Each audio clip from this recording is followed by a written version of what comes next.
Well, it's been quite an interesting week in today's news, because apparently Sony Pictures has just released its first trailer for the upcoming Ghostbusters movie. Yeah, probably the least said about that, the better. Oh, please don't get me wrong, I'm okay with an all-female cast. In fact, I was one of the few people willing to give it a chance. What I'm not okay with is when that all-female cast are exact duplicates of the original cast. Especially considering that whilst the trailer at the beginning gives the impression that this is a sequel to the original, the trailer itself presents itself as not a sequel to the original. I hate reboots at this point. I'm getting sick and tired of reboots, Hollywood. Stop with the fucking reboots. Anyway, moving on, we're going to discuss a little bit of politics again today. Sorry about this if you're watching this in my NJ4K channel. Not so sorry if you're watching this in my independent Mayhem network channel. Why is it called a network? I don't know. I'm just basically having a little fun with words. I'm not really going to get a lot of subscribers, but hey, I might as well have some fun with it. So starting off with Elizabeth Warren. Now, a lot of you have already seen my comments on her no-win scenario yesterday, and it seems to have gotten a little bit worse for Elizabeth Warren as of late. I've noticed she's getting attacked from both sides. The DNC is attacking her for her liberal policies, and the liberal left are attacking her for not being liberal enough. According to some sources, she may have received some threats as a result from the liberal left. Now, I'm kind of taking that with a pinch of salt because this is the internet, and I'm kind of used to people pretending to be who they're not. However, at the same time, I'm also not going to rule out that there are some people within the liberal left that probably have left threats. Because again, like I said, this is the internet. Usually it's best to ignore those kind of threats. Instead, Elizabeth Warren seems to have gone to the press about it and created quite a furore about being threatened by people on the internet. Now, she's in a particularly different position as most people because she's in the public eye, and threats have to be taken seriously as a result. It's kind of difficult to decide which ones to ignore and which ones not to ignore. However, I will say this, as far as the political front goes and as far as the internet goes, it just kind of goes to show the level of immaturity some people have when it comes to either responding to political events or responding to the response thereof. I'm not saying that Elizabeth Warren is immature about it, but at the same time, I'm not even going to turn around and justify what has been said to her. It's pathetic at the end of the day. I don't care if they're from the liberal left. I don't care if they're from people trolling her. I don't care if they're from Hillary. Basically, the one thing that angers me most about American politics is how immature it is. And I am not going to hold my breath on that one. It is very immature. People are willing to lose their friends over a result of this. People are willing to actually fight physically over this, and it just kind of beggars belief. So at the end of the day, grow up, America. I'm sorry. This is I'm sorry, I think probably I'm going to be facetious for the moment. As an Englishman who comes from the old world, consider me the grandpa giving you a thick ear, as we used to call it. Grow up. Alright? I don't care who started what. Do I have to bang your heads together? Wow. That felt good. So Bernie Sanders has literally been under the firing squad himself from the media, who excuse me, I'm just kind of looking at things as I'm doing this, who basically have told him to quit whilst he's ahead. That's basically the reports now coming in that he's had a good run. He's made his point, and now everybody will listen to him. Now, for the good of the party, he has to back down and behave like a good little boy. Unfortunately, the media, this is kind of very indicative of the media today. What the media seems to have lost sight of is the fact that it is a very powerful force when it comes to revolution. It has changed entire nations.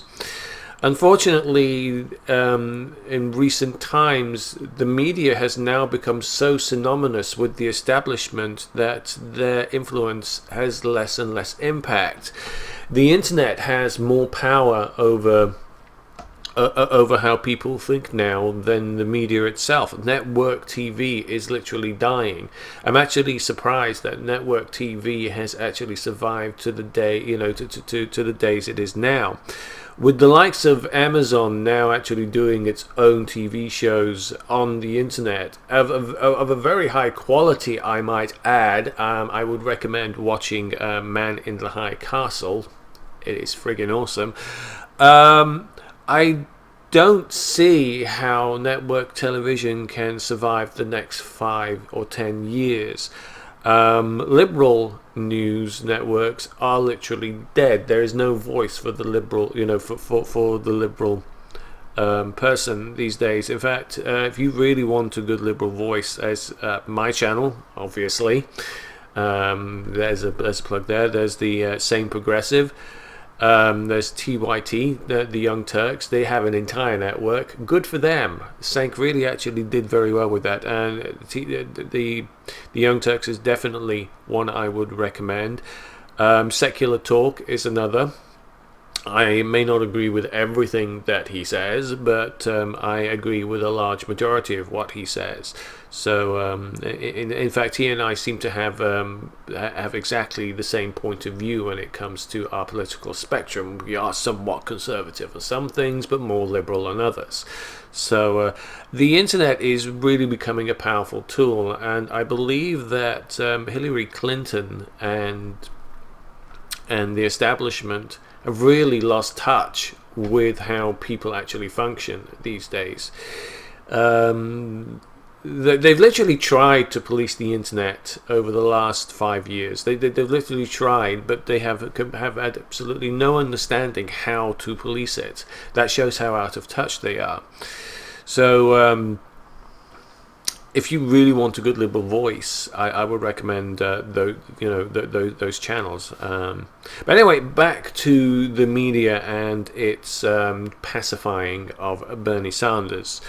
Basically, they are trying to encourage him to back down now. The fight is over as far as they're concerned. That's what they're trying to convince Bernie Sanders of. Not so much trying to convince his followers anymore, because they realize that his followers just aren't buying it now. Now they're doing a direct plea to Bernie Sanders, which is kind of typical, really, when you think about the Democratic base, when you think about the Democratic Party as a whole and how they differ from the Republican conservative media and party.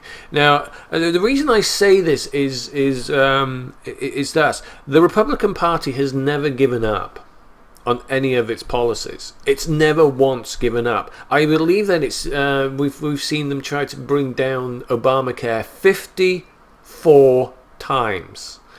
54 times. This is since the Supreme Court said it was lawful. So they have literally never ever given up, and they are still not giving up. They're still making bills to do that. And the one thing you have to admire the Republican Party for, whether you love them or hate them, is their tenacity. Unfortunately, the Democrats are the kind of people that kind of roll over and just let it happen. And that is what happened to politics. They've just rolled over and let it happen. The establishment is now in control because the Democrats just roll over and let it happen. And but there's one thing that the Democrats are fighting very hard to keep, and that's the status quo, because it's safe for them. They don't want to take risks. They don't want to take risks that will lose them their seats or their power or their influence or what little influence that they have. Or the friends they have in the GOP. And let's not pretend that they don't. Now, I really think what they're really afraid of now is that the two-party system is dying. At least that's how it's looking at this point. Because as Bernie Sanders may well be running as a Democratic candidate, and Donald Trump is also running as a Republican candidate, very successfully, I might add, the Republicans still haven't ruled out doing a brokered party.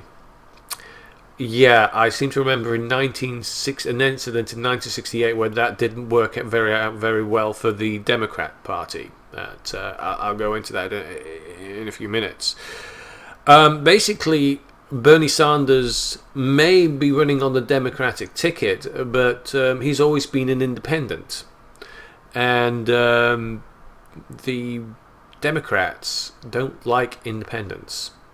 They despise independents because they never vote one way or the other. They're basically the wild card, and to have a wild card as the President of the United States means that he could go any way at this point. Basically, what the press is basically telling him to do is to be a good Democrat. Do what Democrats do. Okay, back down. You've had a good run. All right, we know you're there. We know you're there. We're going to give you a good pat on the head, and then we'll reward you for your good behavior later. That's basically what it is. And they completely underestimated and misunderstood not only Bernie Sanders, but his supporters as a result. My advice, not that I'm going to be able to make that much of an influence, but I hope somebody in the mainstream internet does actually watch this, is to really just make the internet more powerful than network television. That's what it needs. I would recommend not watching MSNBC or CNN at this point. Unfortunately, I have to. It's now my job to do that. Just to see what's going on, but really don't. I mean, at the end of the day, they're not going to tell you what you want to hear, and it's not about what you want to hear, it's about the truth, and that's what you really need right now. I'm going to be completely honest. Yes, my opinion is, I'm getting still here, my opinion is very liberal, but at least I'm not lying about that. Oh my goodness, excuse me. But at least I'm not lying about that. I'm being honest about where I come from, where my stance is on the issue. However, the media will not be as honest about that. So anyway, yes, that's the media's stance on Bernie Sanders right now. They're trying to reel him in.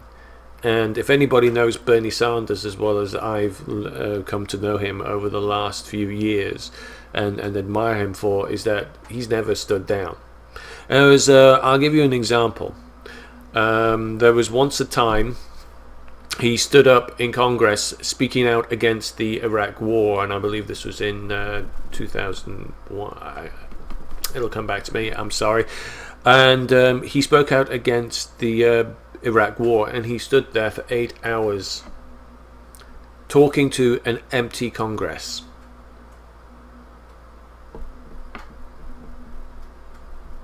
This was before the days the internet actually took control. This was before YouTube. This is before he would get even half the attention that he deserved. And he still made his speech to an empty Congress. And it was a passion speech. It was a great speech.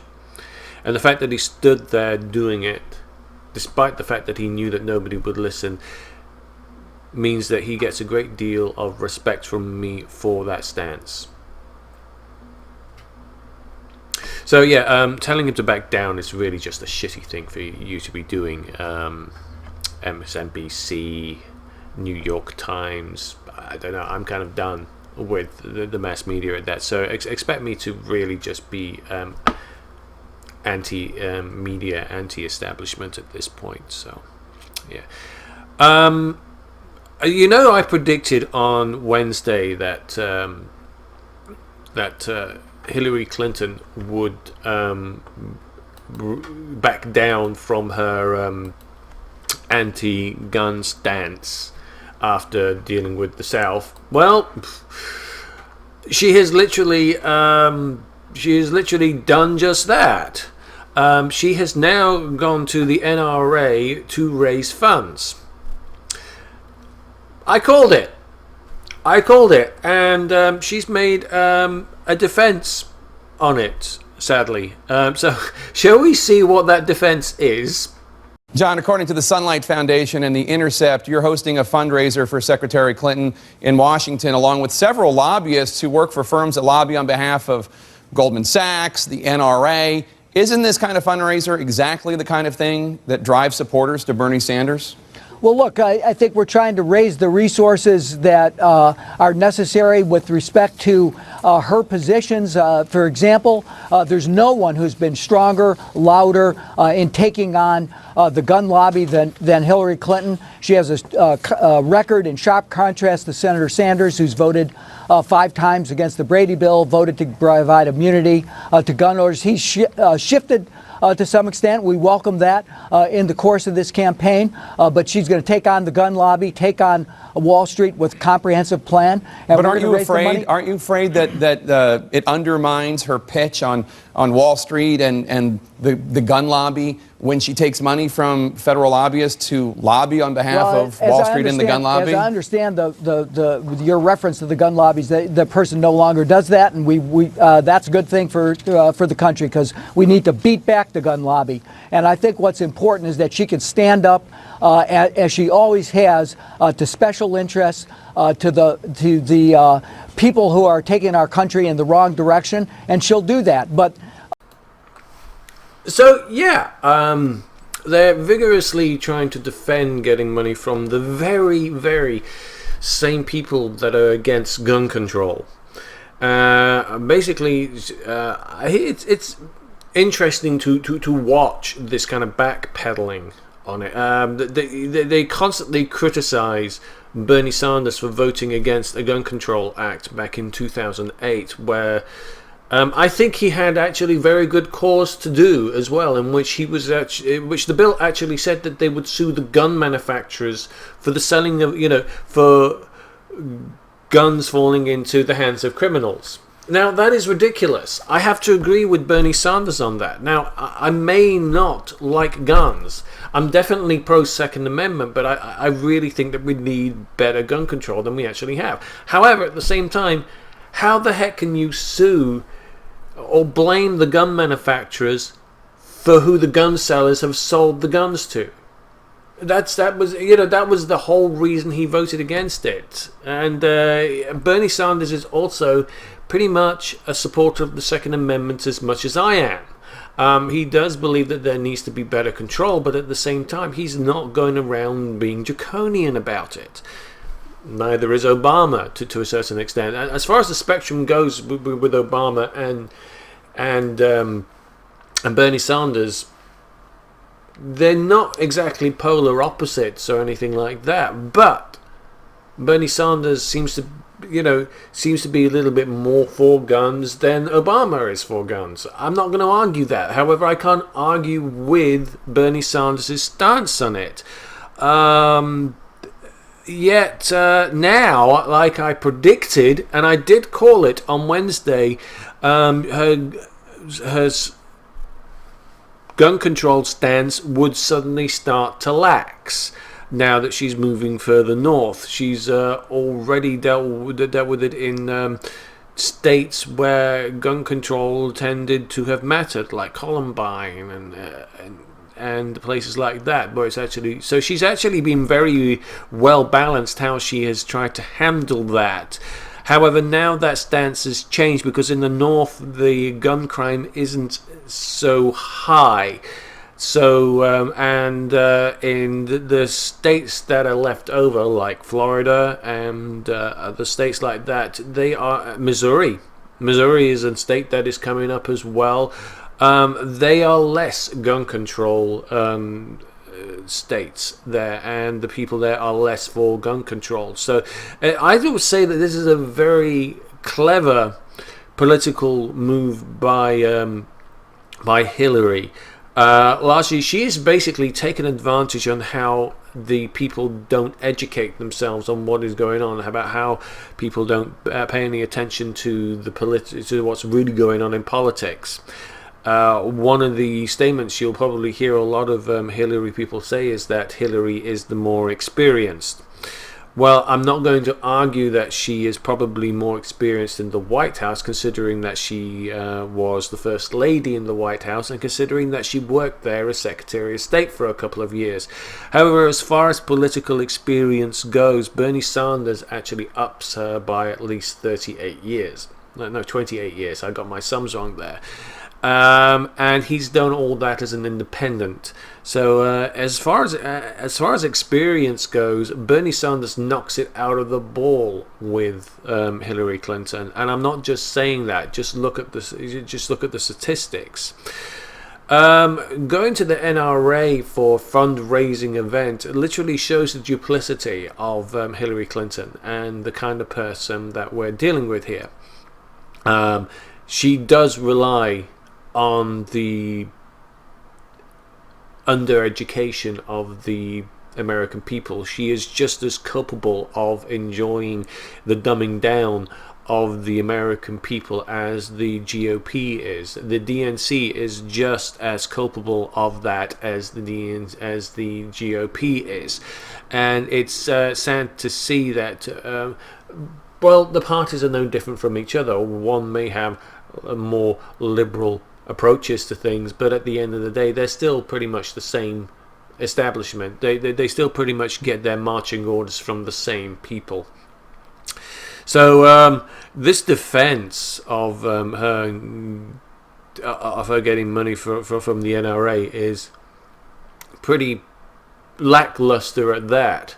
It didn't explain anything. There was no real justification in it at all. Unfortunately, news anchors don't get a lot of time to really go into the finer details of this. So basically, the representative for the Hillary campaign can literally get away with saying almost anything, rambling on the time until they've run out of time. So that is kind of sad. Now, we do have a Democratic debate coming up. I believe it's in Miami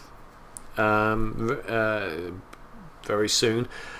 It'd be interesting to see how they handle some of the harder questions that Hillary Clinton needs to answer, like why her husband was on the trail, why she has suddenly taken a new stance on the gun control issue, if she's taken a new stance on the gun control issue, why is she taking money from the NRA if she is literally in the past accused Bernie Sanders of being in the pockets of the NRA. But we're not going to see those questions. We're not going to see any answers to that any more or less than we are going to see the transcripts to her speeches to Wall Street. That's just not going to happen. Again, this is really just an example as to how the mass media as it stands isn't interested in the truth as it is interested in the commercial money that it gets. It doesn't pay to be a liberal network in the United States these days. It doesn't pay because the corporations are the ones that advertise on your network, and they need and of course networks love the money. An interesting twist is Rupert Murdoch has, I believe, I'm going to double check this, contributed to Hillary Clinton's campaign as well. Now, I'm going to give an opinion on the GOP and the Democrats.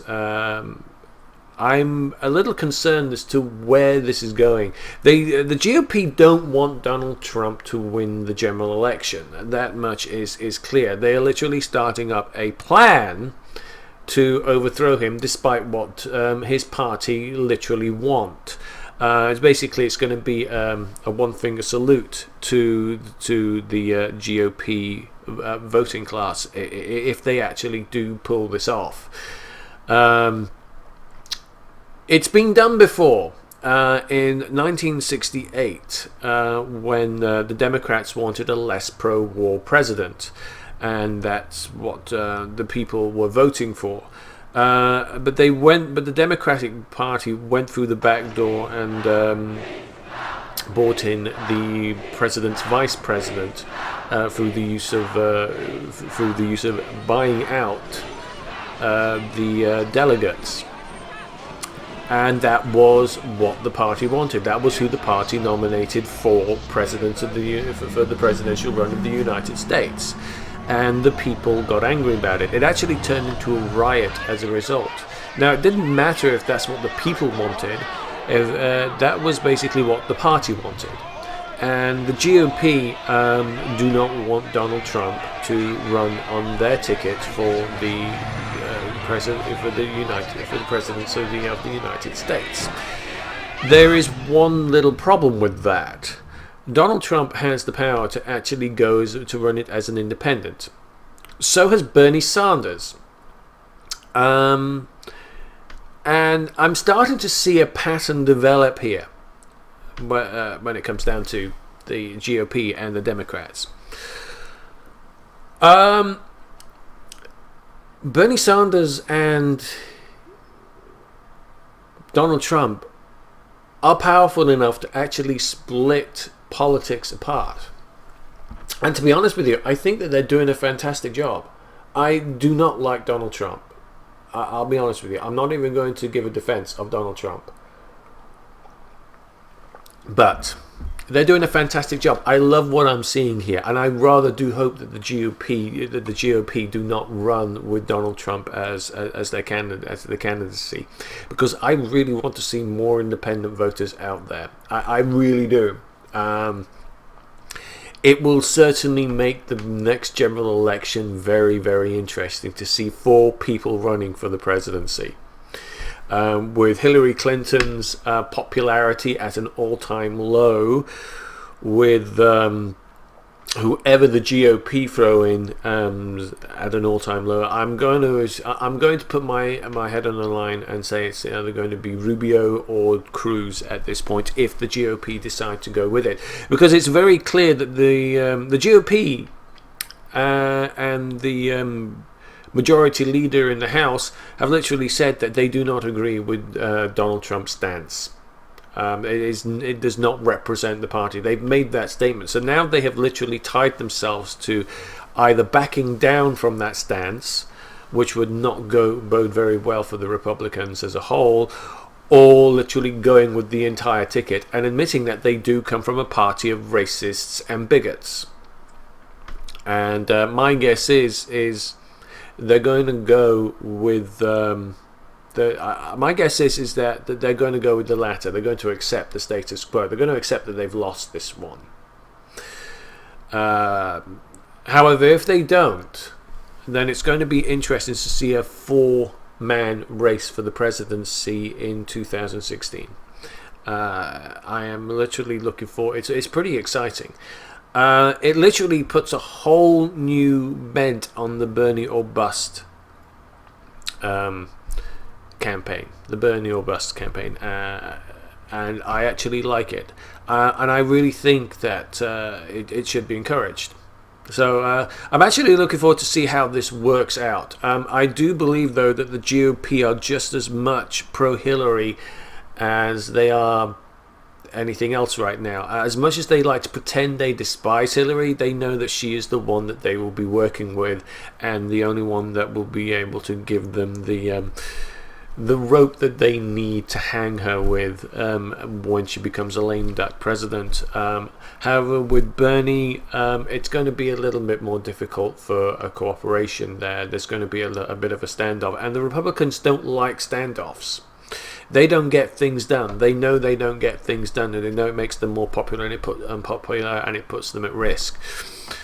They need a president that they can actually work with, and Hillary is the president that they can actually work with. So don't be too surprised that they don't want Donald Trump in. Don't be too surprised if they go with the fourth man policy. Don't be too surprised if they do that. I certainly won't be, because they know their fourth man won't beat Donald Trump, but they know that having the party split down in the middle will certainly give Hillary a better chance. However, the wild card is Bernie Sanders. If Bernie Sanders doesn't get the nomination, will he run as an independent? And like I said, that's going to make a very interesting look. We may have a four-man race, ladies and gentlemen. Just something to think about. It's a fantasy. It's a fantasy at this stage. It's just a theory at this stage. I'm not going to say this is definitely going to happen. I sincerely have my doubts that something like this is going to happen. But if it does, my God, you're going to be in for a very interesting year of politics. A very, very interesting year of politics, and we may actually see a new house if it happens. So yeah. But speaking of which, why proving my theory that the GOP are so against Donald Trump that they would rather have Hillary Clinton, there has actually been rumor that a prominent member of the GOP Senate will endorse Hillary Clinton for President of the United States.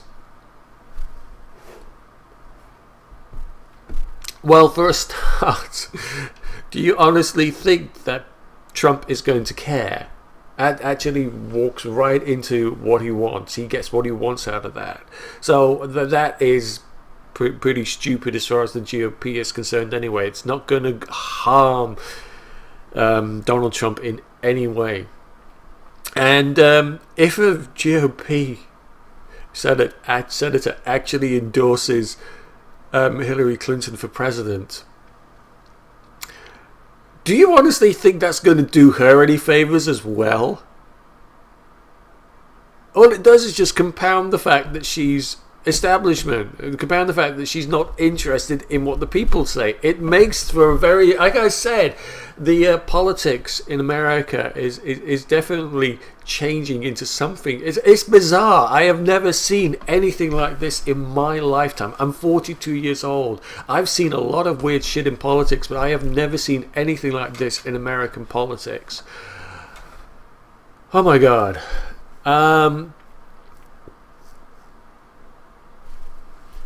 Have at it, Hoss. That's all I can say.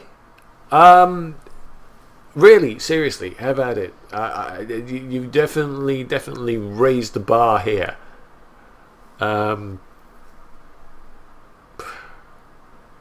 It's just going to be a fascinating year. So, anyway, not sure if I'm going to be able to do this tomorrow because I'm moving this weekend. So expect a different background. Thank you so much for watching. And until next time, I'll give you my usual salute. Ciao.